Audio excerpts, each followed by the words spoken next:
new series of conversations that I am so enjoying doing with the most interesting people to help you reach your highest intentions. We want your questions, so be sure and put them in the chat. Go ahead anytime. You can put them in the chat. We'll answer them. We'll be happy to hear what you have to say and answer your questions. I'm Gloria Feldt. I am co-founder and president of Take the Lead. Our mission is to prepare, develop, inspire, and propel all women of all diversities and intersectionalities to take their fair and equal share of leadership positions across every sector by 2025. So we've only got 3 more years to do this. So y'all, we got a lot of work to do, but I think we can do it right now. I am so privileged today to welcome Minda Harts. Hey, Minda.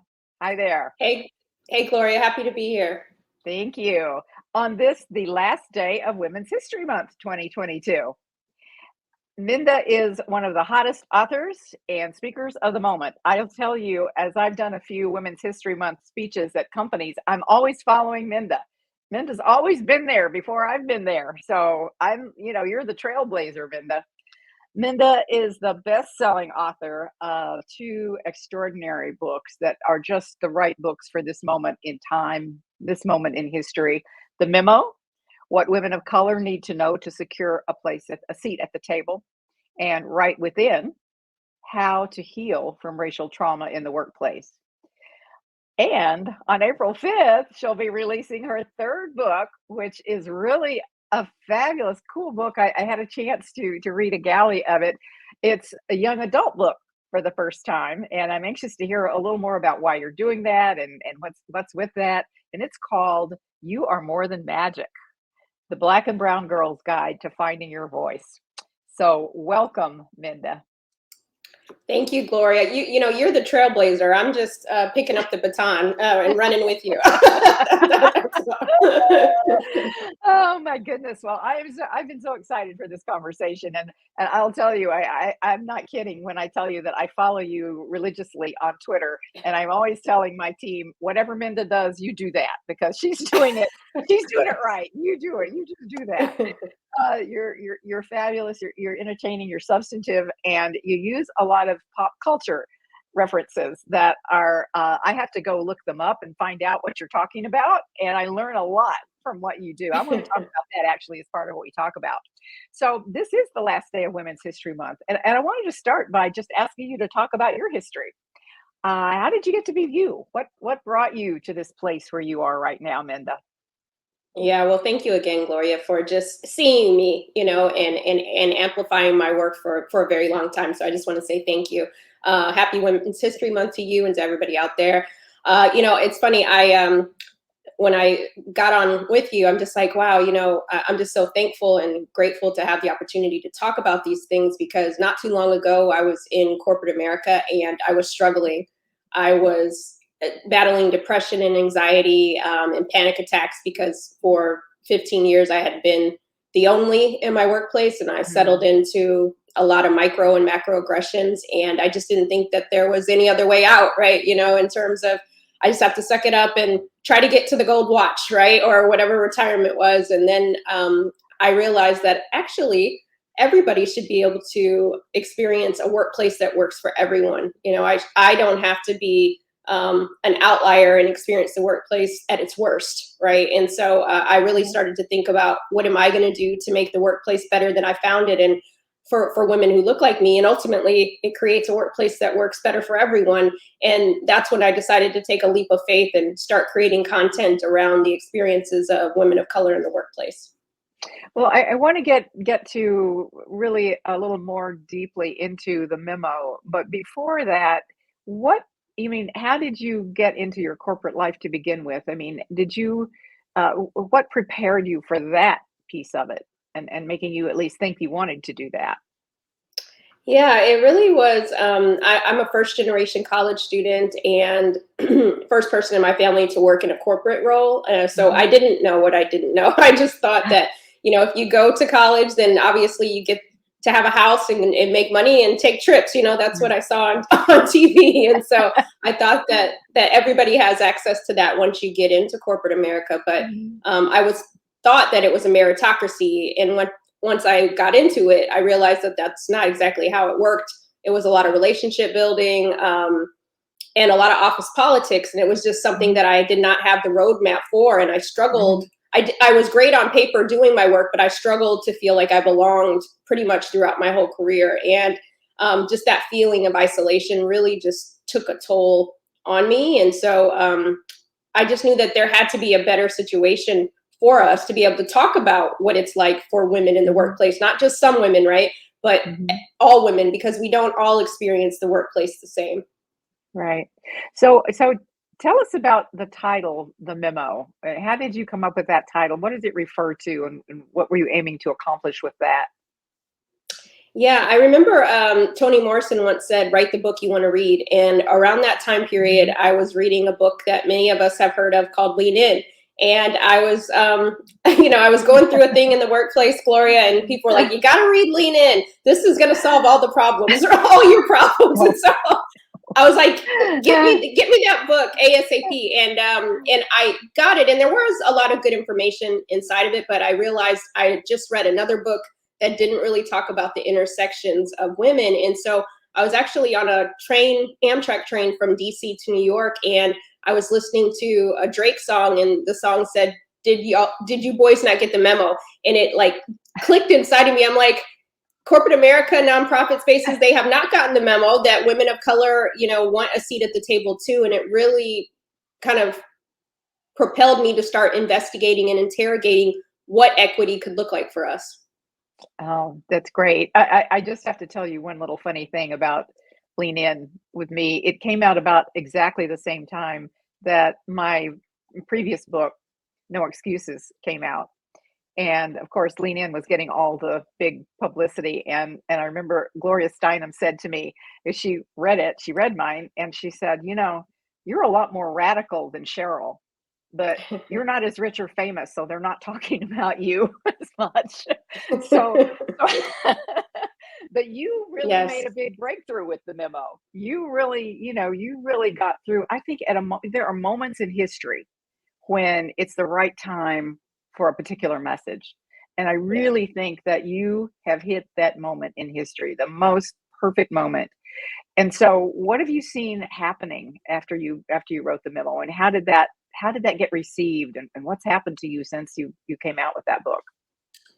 Yeah, it's interesting because when I read Lean In, I thought, okay, there has to be a book about what it's like when you're not even in the room, which is most of the time Black and brown women, right? So you're not even at the table. You can't lean in if you're not in the room, So I wanted to be able to kind of talk about those nuances. But I will say, Gloria, when I first tried to get a book deal, I was told there's no audience for this book.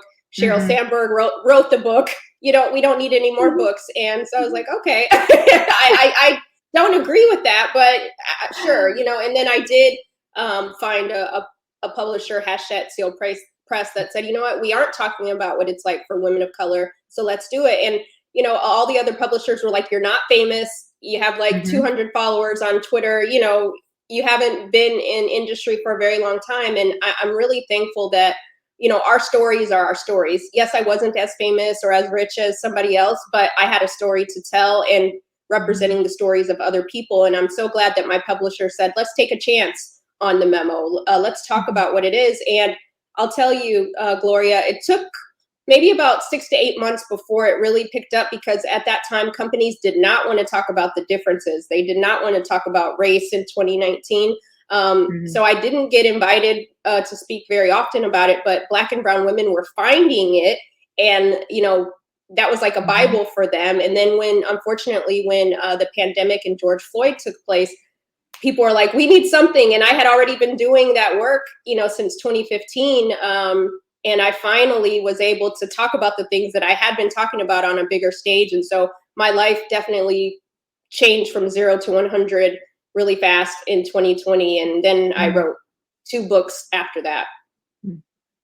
So talk to us about what do companies get wrong when it comes to their Black employees, and especially Black women?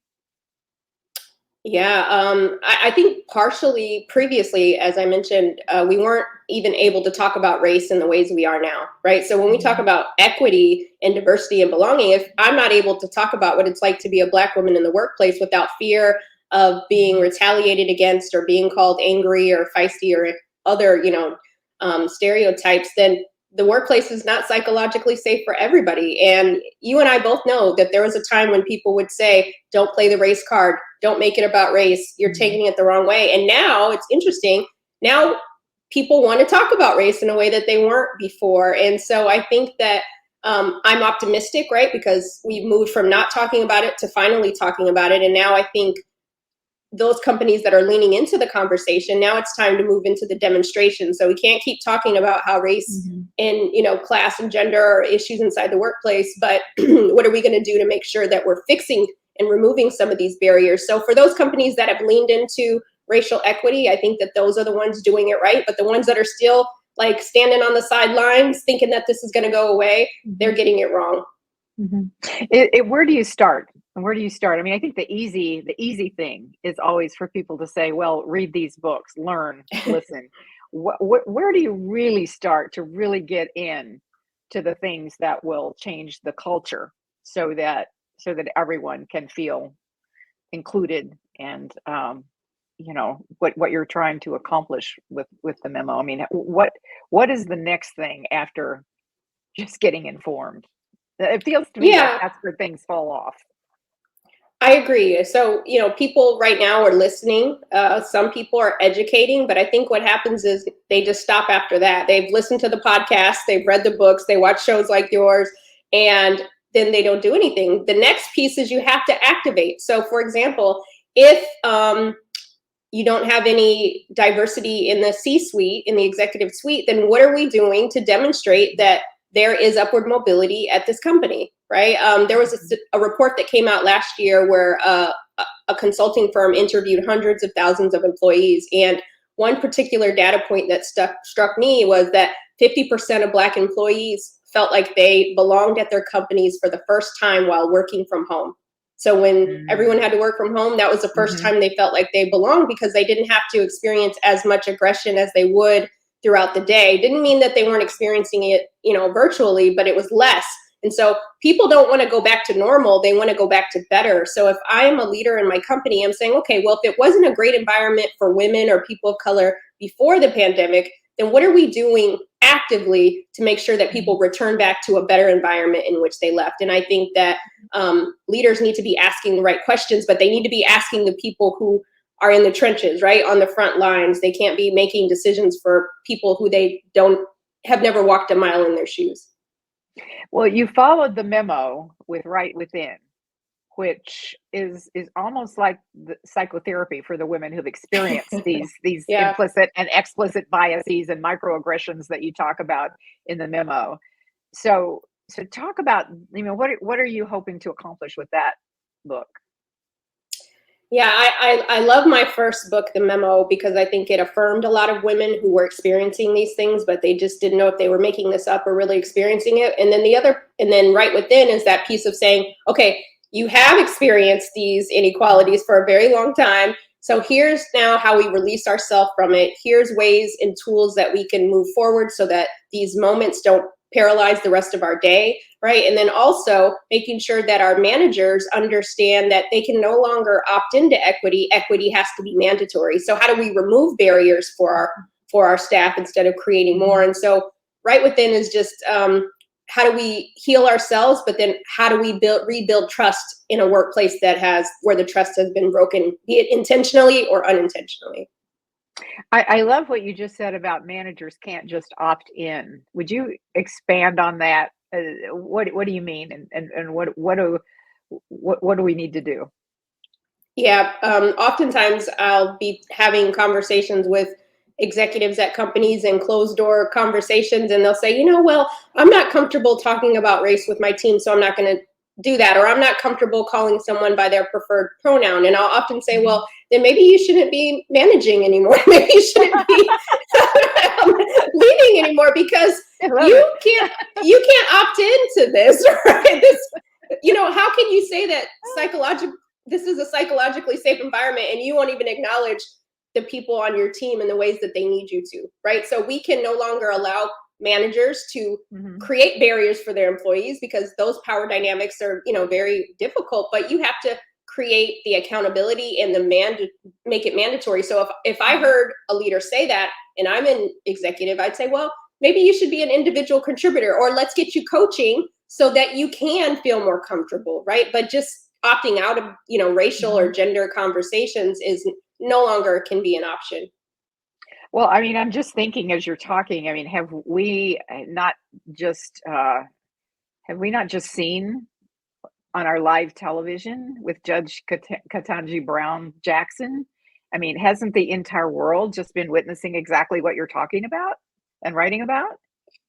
Every single thing. Like, unfortunately, that whole confirmation is exactly why the memo is necessary. Right Within. If anybody knows how to get a book to Judge Jackson, I would love to send Right Within, because when everybody leaves the room, she still has to sit with that trauma, right? That doesn't just go away. And so we really have to, help heal ourselves, and then also make people not opt into equity. And just think, Gloria, had there been some accountability in that room, that those, senators wouldn't have been able to lash out and say those sorts of things, that we can ask the tough questions without being dismissive of people, Right. and tearing down their humanity.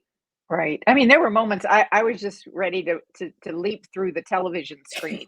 And I mean, I don't even want to, I can't even, I just, I mean, I have spoken, I have been a, I can't remember the exact word, but anyway, I have been the subject of congressional hearings that were set up just to beat me up. And so I really understand exactly what that feels like. But I mean, I felt like she had been coached not to respond. And I kept like thinking, oh my God, she's in such a difficult place, because if she responds as she truly feels, what's going to happen? And yet, if she doesn't respond, these guys just keep beating up on her. I mean, is there a way that you would coach someone in that position? I mean, talk to us a little bit about some of the remedies because we are the women who are going to experience those microaggressions and macroaggressions. I mean, that was a macroaggression. That was macro. That was macro. That was super macro. I mean, how would you help someone like that? What are your remedies for that? Well, one thing that I think is really important, especially for our managers and allies out there watching, is that when Judge Jackson was there in the moment experiencing that, that's many of us in our meetings, right? When something's been said. And oftentimes you don't have a Cory Booker to remind you how awesome you are, right? And think about how the energy in Judge Jackson shifted by being affirmed by Cory Booker in a midst of just a really hard time period. And if we actually had people who would be courageous in the meetings and show up and and be an active ally, it can help just change the whole dynamics of the room and that person. So I think it's so important. If we don't have those people doing that, then you already know where that goes. But we saw it in real time, how it really can make a difference and shift in the room. So I want people to understand how important allyship is, because we saw it even, on full display. But I think if you don't have a Cory Booker or somebody like that in the room, what you can do for yourself is, again, remind yourself that you are good enough to deserve it. She's worked very hard, right? They might be questioning her intentions and her qualifications, but she has the receipts, right? So let's not gaslight ourselves just because other people our biases are showing up, but it's to remind us that we have worked here. We belong in every room we are in. And I think it's just filling our cups, even in those moments when we just, it feels like it's empty. So are there specific techniques that you teach women or coach women when they experience? Let's leave the macroaggression aside here for a moment, but for the daily drip, drip, drip, water on stone kind of thing that happens, that just gets you down. What do you have some specific techniques that you share? Would you share those? Yes. And Right Within, I have a lot of different frameworks, but one in particular is one that I call the affirmation pyramid, because you don't always have somebody else to affirm you, but we can affirm ourselves. And I think as women, it's redirecting our power and taking it back, so that, we don't look for somebody else to always have to be the person to show up for ourselves.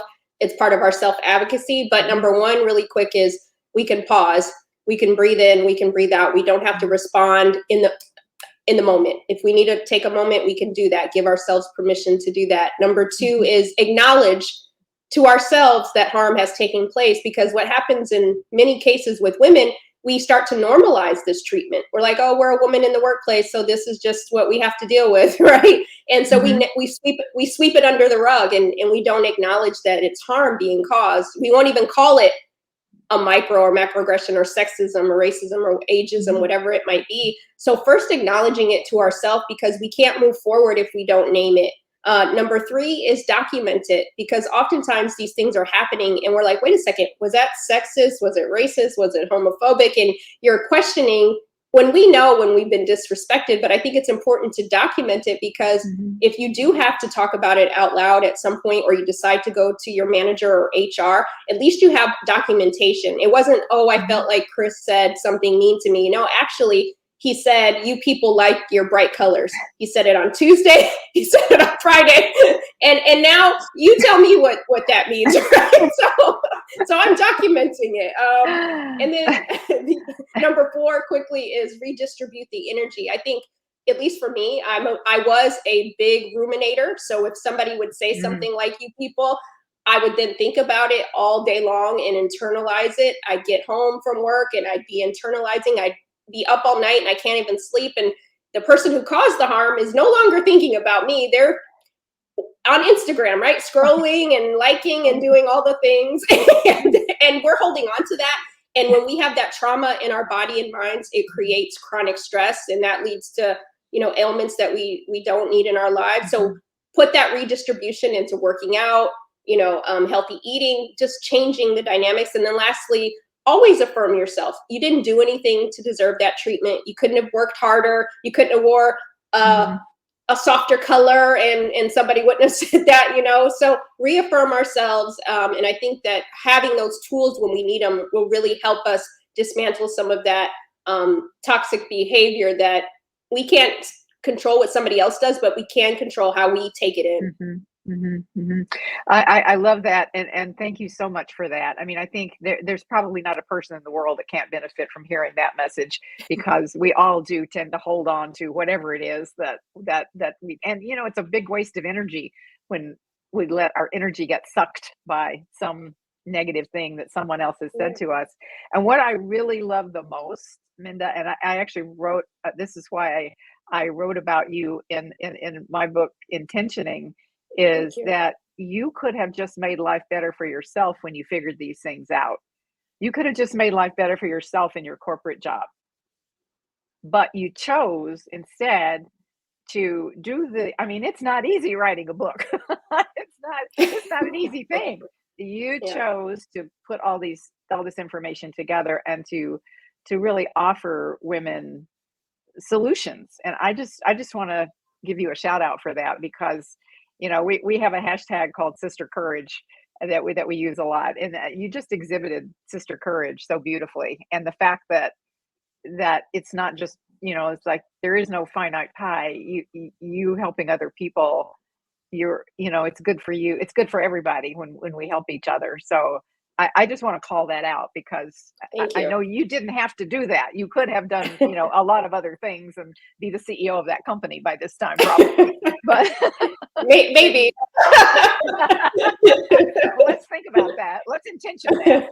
And but I mean, the fact that you chose to share what your observations were, and you did the research and you did the work, and you're now sharing this with other women is just phenomenal. I know you've helped so many people.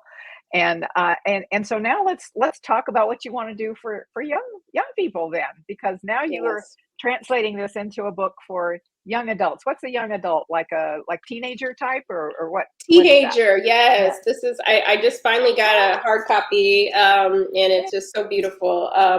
So teenager, I would say, you know, even tween, so maybe 12 to like 20 years old. I wrote this book, Gloria, because I thought about the memo and I thought about Right Within, and I thought, you know what? Actually, my teenage self needed to hear some things before I got to the memo.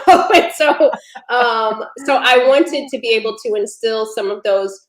How do you have hard conversations as a teenager? How do you create your boundaries? Because I think how do you build a network?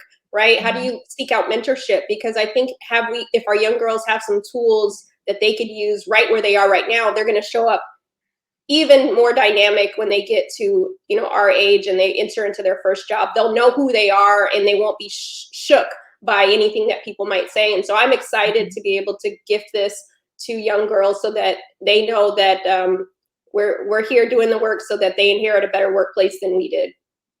Well, I've noticed that you're offering, or excuse me, that you're giving like groups that work with young girls, or you work with teenage girls, that you're suggesting that they might benefit from having this book and sharing it with the girls. Would you just talk a little bit about that and what your vision is for how they might use it? Because maybe we can get some traction on it for you from that. Yeah, well, thank you so much.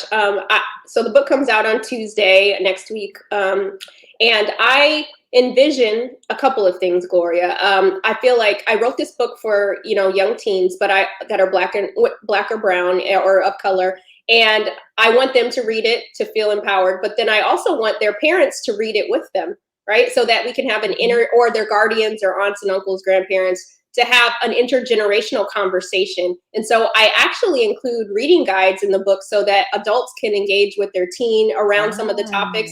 And then I also include a reading guide for white parents or guardians of kids of color, or who have, allies in training, because we want to make sure that, those kids that they go to school with have some context and education too. And so there's a reading guide for white parents to read with their kids or guardians as well. And so I really want to encourage us to, show up for each other and make sure that our young people have the tools that they need, because those kids grow up to go into the workplace. And if they don't have the tools that they need to be good, better humans, then they're going to take some of those toxic traits into the workplace, right? And I think now we have an opportunity to really talk about some hard topics, but some really encouraging topics. And I can't wait for everybody to read along. It's a book for everybody, really. That's great. I'm just thinking how helpful it would be for school teachers, for example. Yes. To have it. I mean, I just can think that would be a great place. That would be very, very helpful. So I have one more question I want to ask you before I get to my final question that I ask everybody, Cool. which is, as I was just thinking about what you've done and the messaging and the tools that you're giving women, I struggle with this in my own training for women, the leadership training that I do, which is striking the right ratio for them between encouraging them to be courageous, helping them build those courage muscles, and at the same time to insist upon the level of safety that you talk about in your books.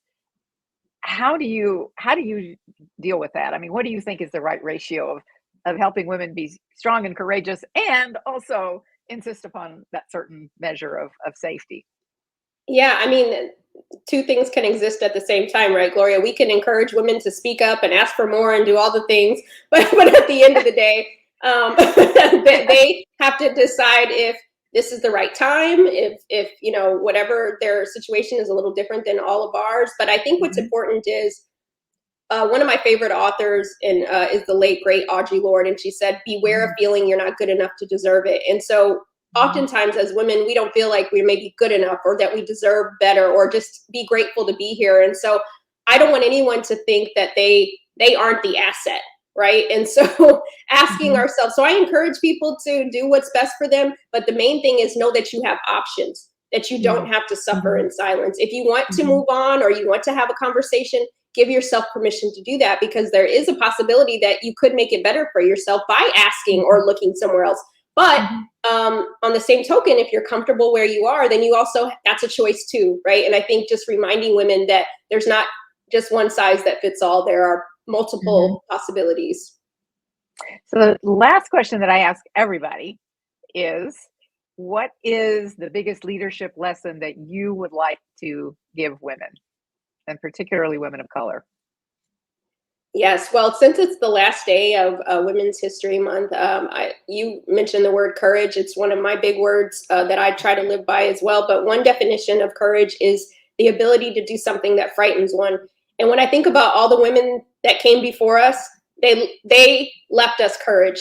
They did things. They leaned into their courage for things that they might not even have been able to experience themselves, like casting the first ballot or, marching on the front lines. And they did that so that we'd be beneficiaries of their courage. And so who's going to be a beneficiary of our courage? And so we get to take steps and we get to leave something for the next generation as well. And so as you're thinking about your decisions, do you want to choose courage or do you want to choose caution? And nobody tends to benefit when you're cautious. That's one for a bumper sticker or a t-shirt. That's a great one. So how do people find you if they want to know more about Minda Harts? Yes. Well, again, thank you so much, Gloria, for all that you've done to blaze a trail so that I can show up in this way. I'm a beneficiary of your courage as well. And you can find me at mindaharts.com. And on there, you can connect with me on your favorite social platform. Great. Wonderful. I can't thank you enough, Minda. And the same for Take the Lead. You can find us at taketheleadwomen.com. You can connect with us. We hope that you will on social media. And, I think I'm going to ask you straight out, everybody who's watching or listening or will watch or listen to this, tell other people. Tell other people about Minda. Tell other people about her books. And tell other people about Take the Lead, because we're all stronger and better when we're sharing and when more people know about these resources that are available. We have so many problems to solve, but you know what? When we're all working together, we can figure it out and we can solve them. And I'm just so grateful to you, Minda, for spending this time with me today. And everybody really follow Minda on Twitter. I'm telling you, you will love it, and you'll have to look up the lyrics to a lot of rap songs, but that's just part of the game. I also just want to take a minute to say that I have relaunched, everything is right now. We're rethinking, we're resigning, we're everythinging right now. So I have redone and vastly improved my online 9 Leadership Power Tools course to advance your career. So I just want to let you know, and go to taketheleadwomen.com, and through the end of today, actually, we've got a Women's History Month special going on. You can take $100 off with the code WHM22. And it's all on our website. You can find out more at taketheleadwomen.com/online course. And I'd love to see you all on it so we can talk even more about these issues. So thank you all for being with us today. See you next week, I hope, April 7th. That'll be 2 days after Minda's new young adult book comes out. So don't forget that. Be sure you buy it. Be sure you buy this book for every young woman in your life. And my guest next week will be journalist, author, and contributing columnist for the Washington Post, Fernanda Santos. Fernanda wrote the book for a new off-Broadway musical that is about to launch. And if you're in New York, you definitely are going to want to see this. It's called Americano, and it tells the compelling story of the Dreamers. And it's based around a true story of a particular young man whose parents brought him to the United States when he was 2 years old, I think. And he just represents all these young dreamers who are now seeking citizenship. So I can't wait to see that. I can't wait to introduce you to Fernanda. And I hope you'll be with me next week when we get a chance to talk about that. Till then, thank you once again, Minda, for being with us today. And everybody, keep intentioning.